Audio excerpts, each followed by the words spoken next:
سلام بچه‌ها، من امیم. خوش آمدی به این اولین ویدیوی فکتوریا.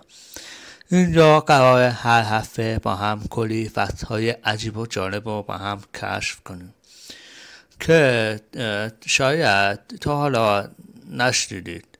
اگه از اینجور ویدیوها خوشت اومد حتما لایک کن، سابسکرایب و جرس نره و اون زنگوله هم بزن که هیچ فکتی رو از دست ندی. خب بریم سراغ اولی فکت امروز که میخوای مغزت رو چالش بکشه.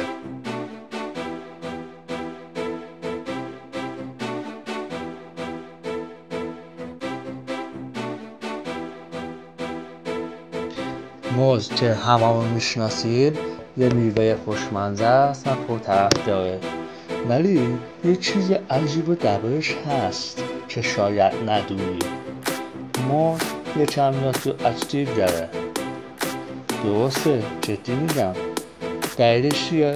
دلیلش اینه که یه ماده خاص توی بدنه موز که باعث میشه که یکم تشعر بده.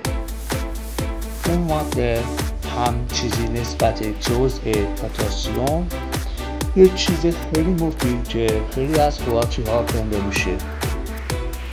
حالا یه نوع خاص از پتاسیم هست به اسم پتاسیم چهل که خاصیت رادیواکتیوی داره، یعنی خودش یه کوچولو انرژی آزاد میکنه.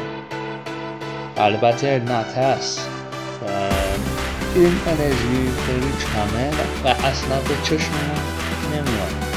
یه چیز طبیعیه موز پیدا میشه. جالبه اینه که فقط یه موز نیست، خیلی از میوه ها و حتی سبزیجات هم همچین چیزی هم دارن. حتی بدن خودمون یه کوچولو رادیواکتیو داره، ولی خب طبیعیه، ولی اصلا جای نگرانی نیست. تشعر موز انقدر کمه که از یه پرواز 2 ساعته هم کمتره، یعنی هیچ خطری نداره، هیچ ضرری نداره. پس اگه داری موز میخوری نگران نباش، هم خوشمزه است و هم بی خطره. در واقع ما هر روز کلی چیز میخوریم که یه ذره رادیواکتیو هستن، ولی بدنمون خیلی راحت باهاشون کنار میاد.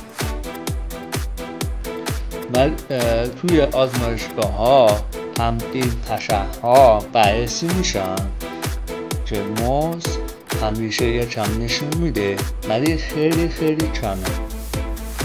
از اون طرف هم پتاسیم موز کلی خاصیتی داره، واسه قلب و عضله ها خیلی مفیده.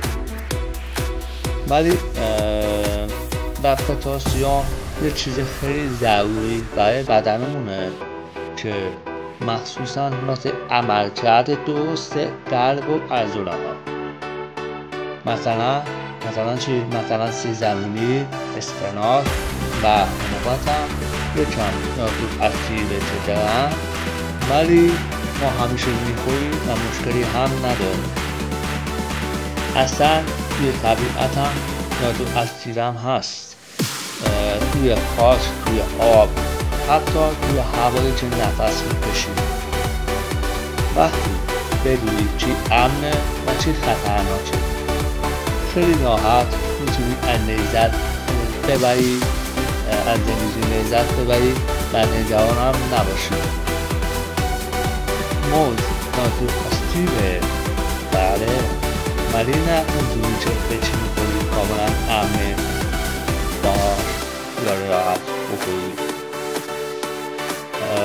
پس دفعه بعد که موز خوردی بدون داری که یه میوه عجیب و علمی بخوری، هم خوشمزه است و هم یکم رادیواکتیو داره. خب بچه ها، اینم از فکت امروزه. اگه حال کردی و یه چیزی یاد گرفتی یا مغزت ترکید، لطفا لایک یادت نره، سابسکرایب هم واجبه.